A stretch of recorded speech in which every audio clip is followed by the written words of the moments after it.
पुणी देखा शेष राशि मीन राशि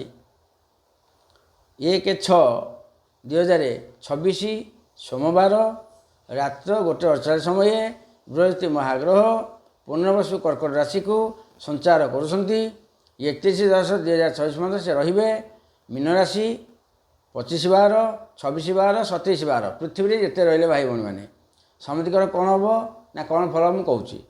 मीन राशि मीन लग्न बृहस्पति हेले कर्माधिपति ओ लग्नाधिपति शरीर जगार ग्रह और कर्म जगार ग्रह लग्नाधिपति कर्माधिपति ये हेले पंचम उच्चस्थ चंद्र क्षेत्र में उच्चस्थ रही बृहस्पति तेणु कौन फल आसो आलोचना करवा पंचम तो बहुत शुभ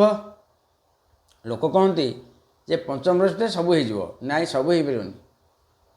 जदि आपणकर मीन राशि हो पंचम बृहस्पति मीन लग्न हो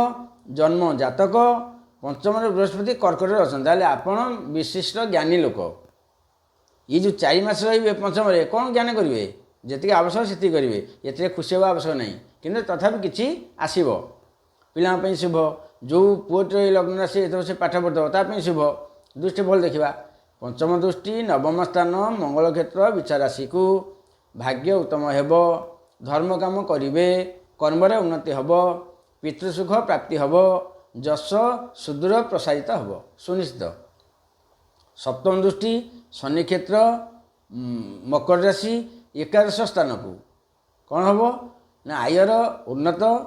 नूतन कर्म आरंभ करेंगे करंतु बड़ भाई संपर्क भल नूतन बड़ बड़ जिनस घर को किणा हम निश्चय नवम दृष्टि लग्न स्थान मीन राशि निज घर को रोग नाश हो शुभ फल पाइबे शरीर कांति सौंदर्य वृद्धि पाइब ये सब जिन रही बृहस्पति अन्य नाम देखा जीव सुर मंत्री सुराचार्य गुरु